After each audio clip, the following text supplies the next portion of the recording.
Melissa, a Category 5 hurricane bringing winds of up to 175 miles per hour and as much as a metre of rain. The storm is expected to move diagonally across Jamaica, causing widespread flooding, landslides and extensive infrastructure damage. A life-threatening storm surge of up to 4 metres is expected across the south of this island nation. Forecasters believe it could be the biggest hurricane to hit the island since records began in 1851. Melissa has already claimed 4 lives in Haiti and the Dominican Republic and 3 in Jamaica before even making landfall.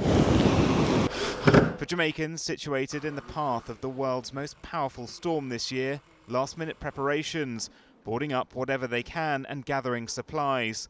Thousands have been evacuated from vulnerable areas like the capital Kingston to shelters. Complicating preparation efforts, the sluggish pace of Melissa. The storm is only moving at around 2 miles per hour, which has caused some islanders to be lulled into a false sense of security as they've waited. I think they should evacuate and leave down here, because down here does not look safe. When you look at the whale, you can see it coming up. It is not turning back. It comes straight ahead. The people outside, they don't know the danger of this. They just feel like we just want to just be here. We don't. Despite the government urging people to evacuate to emergency shelters, many Jamaicans have refused to leave their homes. We have always had a very slow, if not non-response to the call for evacuation. And no one can say that the government was not forward-leaning in giving the information to persons who are in areas of risk. You have been warned. So it's now up to you to use that information to make the right decisions. The hurricane's slow pace means its impact will be more severe, as it will linger over the island for a longer time, continuing to produce torrential rainfall and destructive winds that would typically move through quicker with a faster moving storm. In some areas, they've been trying to clear rivers of debris and silt to improve water runoff from hills and reduce the risk of flooding. We are at risk, existential risks, and we have to ensure that we have the necessary things in place to facilitate ourselves and to facilitate the weather that we have to experience from time to time. Last year we had Beryl, this year it's Melissa. Once Melissa passes over Jamaica, it will strike Cuba, Haiti and the Dominican Republic, then the Bahamas and Turks and Caicos, before moving northeast into the Atlantic. Authorities in Cuba have been evacuating tens of thousands from provinces in the southeast of the island. The country's second city, Santiago, is expected to be hit. Schools and public offices have been closed, and the government has deployed the military to the region. My house is in very bad condition. The members of government quickly told me that I had to evacuate as soon as possible due to the proximity of this Category 5 hurricane. It is very dangerous for Santiago to Cuba. We must preserve life. We must preserve it above all else. Neighbouring Haiti is not expected to feel the full force of the hurricane.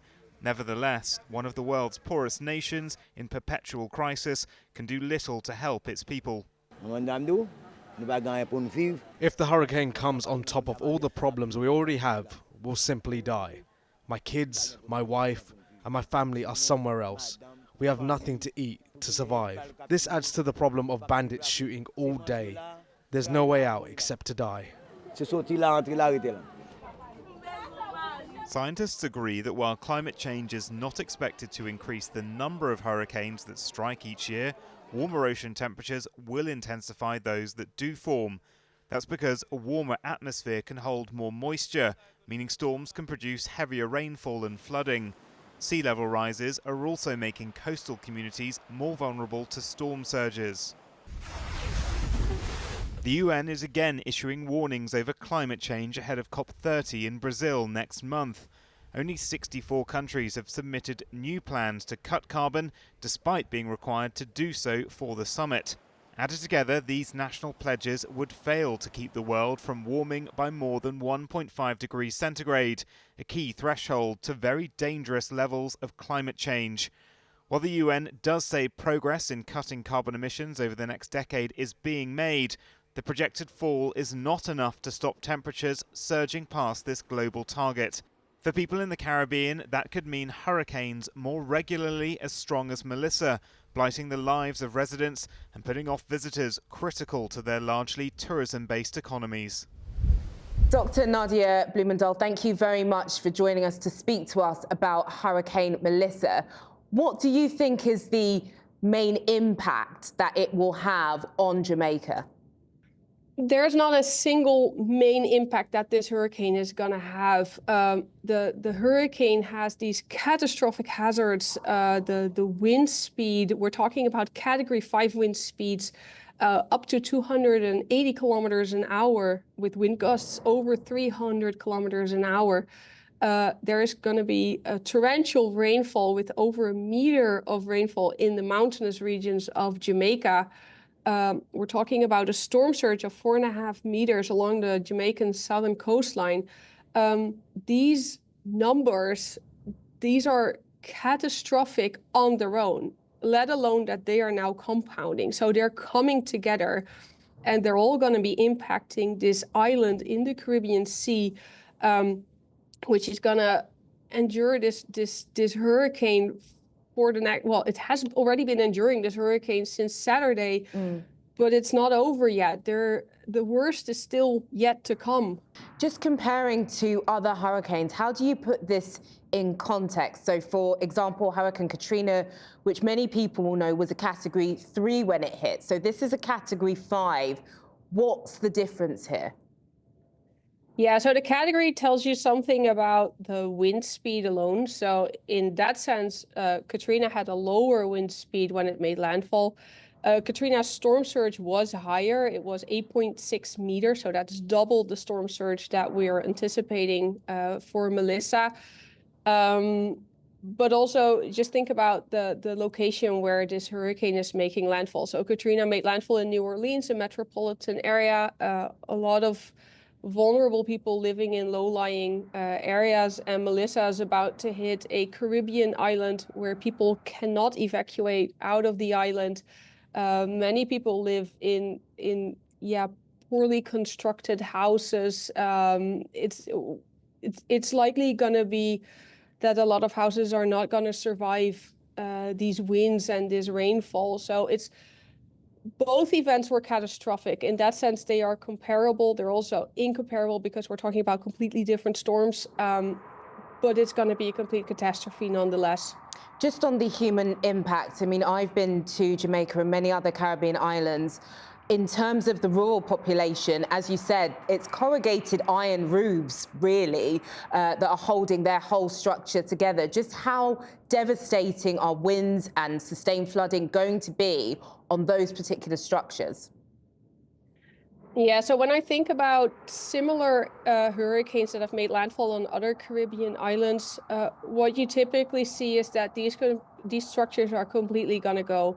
Their roofs are going to be torn off. And once the roof goes of a house, then everything inside the house, including the people, they are completely vulnerable to the hazards of nature, of the hurricane that they are facing right then.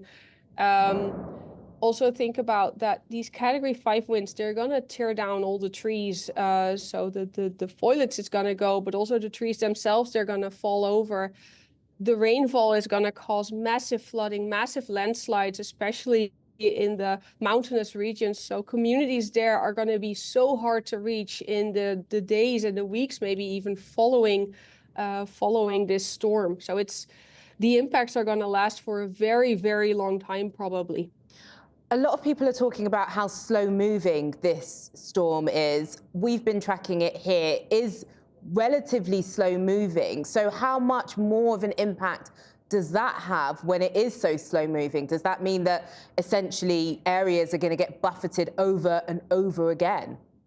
It's exactly what you're saying. The slow moving nature of this storm is only exacerbating the catastrophic nature that we're seeing here. So it's not that the people there are going to endure a Category 5 for 1 or 2 hours. No.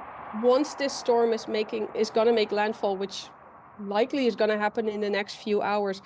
It will likely take 12 hours before that storm has passed Jamaica. And with passing, I mean that the eye has left the island. So then you still have the backside of the hurricane, which is over the island.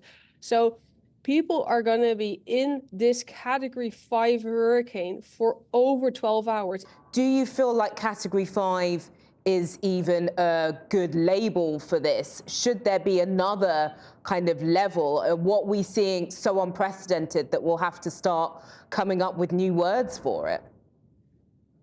Yeah, that's a very good point that you're raising. So the Category 5 is based on the wind speed, and the Category 5 means catastrophic winds. So it already has this catastrophic element in it, but it doesn't say anything about the rainfall and the storm surge. And those added components are making this event so much worse than catastrophic. I don't even know what's the superlative of catastrophic in this sense.